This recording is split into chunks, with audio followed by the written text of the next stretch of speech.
Mike from the Mike James Rock Show, and I'm here with Michael from Therapy, sorry. Welcome to Exeter. So it's been a long time since you played here. It's been a long time, actually. I think Andy did an acoustic show maybe a couple of years ago, but I think that's right. Before that, it would have been the uni, probably. Yeah, the late legendary 90s maybe. Legendary show with the balcony stage diver. Yes. I was at that show, man. Oh, really? Wow. I was a lot younger. No, we all were. But yes, some good times down here. And I remember we played I think the first time we played with Hole, actually, of all people. That was in the Cavern Club. In the Cavern, yes, and Daisy Chainsaw. So that would have been, what, 91 or so? I think so. But that venue burned down about 2 years ago, and before it burnt down, the poster was always on the wall. Really? Right. Since it opened, all the way through Brilliant. to 2016, which is it's open. The venue's open again now. It's just across the road over there. But, right. Wow. So we do have a bit of a history with the town, you know. So it's really good to be back. And today, in the Phoenix, it's such a lovely venue. We were talking about it earlier. It seems really, really cool. It's quite a long tour you're doing in the UK as well. You're literally going to every single town. Was that a collective kind of thing with the label? Because you've got a new label as well, which we'll talk about in a bit. But like the whole team's going like, well, should we play smaller venues around the whole of the UK, or just go for like a big arena or a bigger venue tour, like a or something? That was kind of the thinking. We've always been a band that's toured, and we like touring. I think the live show's really strong and people seem to like it. So we do like to take the music out to the people. Occasionally we will do tours where maybe, as you say, we'll pick bigger venues and maybe do slightly less shows,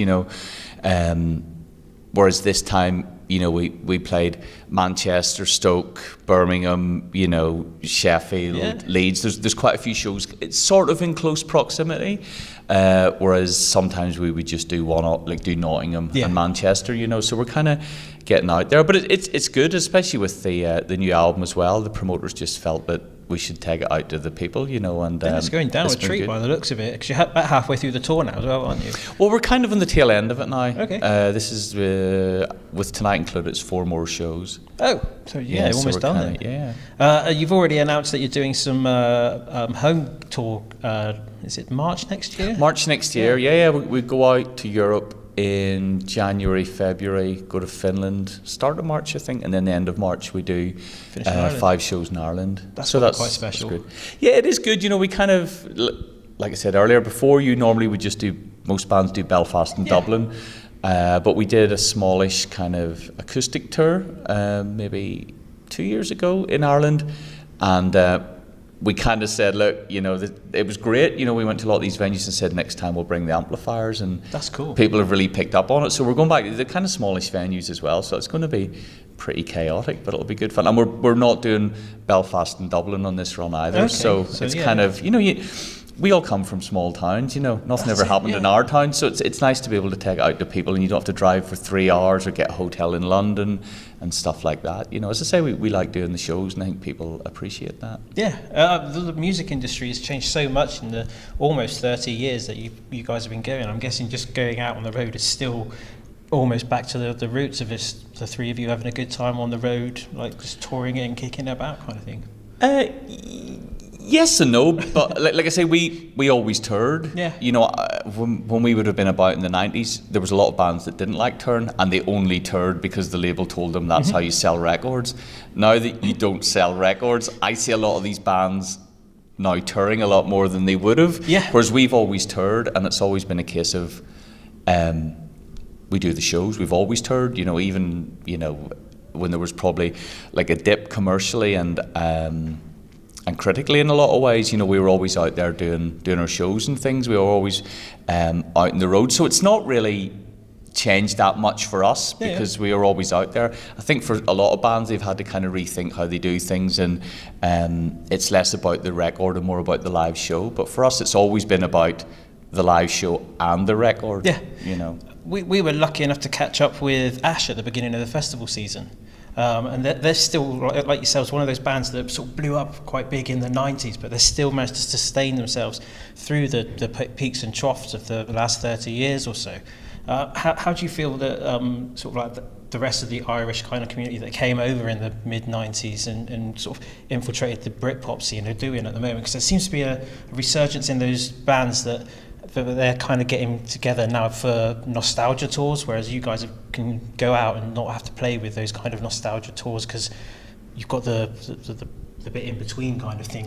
Yeah, I suppose, obviously, bands split up for a lot of different reasons or go on a hiatus or whatever, and I have a lot of respect for Ash because Ash have always kept on doing it, and I think, to be totally honest, they've always released great material. Yeah. That's kind of the secret. You go to Ash and every song's a banger, and I would like to think that with a therapy show, our standard of songwriting's quite high. Yeah. So once the kind of that initial hype and front covers and woo, your videos and MTV thing dies down, you've got that kind of body of work to fall back on, and I think Ash have that. A lot of bands don't have that. It's more about, the singer's got a great haircut, so he's on the front cover of the magazine. We were always kind of less about the haircuts and more about it's all about the music, the songs and connecting with people. And obviously there's bands getting back together all the time for different reasons, and I know some of the bands and they're quite candid about it, and a lot of it is financial, a lot of it is just fun, a lot of it is a bit like, well, why the hell wouldn't we? And we've always kind of carved our own path, it's always kind of... Very much so, yeah.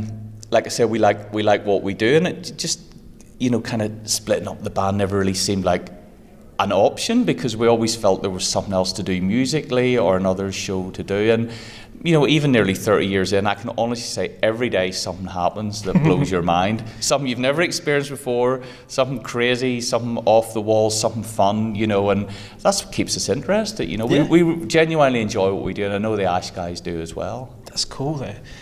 Have you got any more plans now from after the Irish tour in March next year? Are you starting to plan for festivals and things like that? You kind of missed out this year on the cycle, really. Yeah, we did quite a few in Europe. Okay. We did about, I think maybe 8 or 10 in Europe. So we that's great. I always enjoy festivals. But we got a UK festival confirmed, which we can't mention yet. We've got a Dutch one confirmed, and this is kind of, from November to December, that's when it all kind of comes in for next year. So that's good, we'll be doing that. And then I imagine more kind of Cleve touring at the end of 2019. I don't know what the plan for that is, but we'll definitely be out doing more shows then. That's cool. In Europe and the UK, hopefully. And then 2020 is our 30th anniversary, which sounds insane, but we'll obviously be doing some kind of anniversary type That'd be cool. Events, stroke parties, things like that. You know what? It's such a milestone. Why wouldn't we have a party? There's not a lot of bands that can say they've reached that milestone. I know, it's crazy. Years. It's crazy. It doesn't seem that long ago. It was the 10th anniversary and the 20th. But it's when the fans sort of come along with their kids as well. That's what's happening now, isn't it? We see a wee bit of that, and sometimes you see almost the grandparents, the parents and the kids. It depends on what estate you grew up on. It's awesome. Right?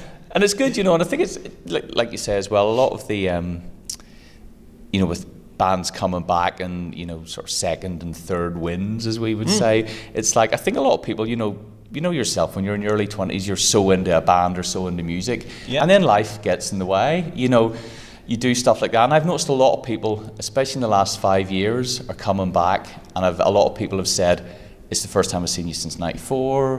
First gig, and it's obviously that 20 years where they go off and have careers and families and things, and that's really exciting as well, because we've all been on this kind of different journey, it's kind of it's a good vibe, I'm quite honest about dipping in and out of bands' careers, and you can then defy them by what was happening to you, not by their career kind of thing. Absolutely, yeah. And I think that's the nice thing. Over 30 years, you can kind of see that kind of progression. It's always a pleasure catching up with any of the guys from Therapy, so I don't want to tie up the rest of the time for everyone else. It's been an absolute pleasure catching up with you, man. Thanks very much. Yeah, thank you, Mike. Appreciate it. Thank you. Lovely. Cheers, man. Yeah, nice one.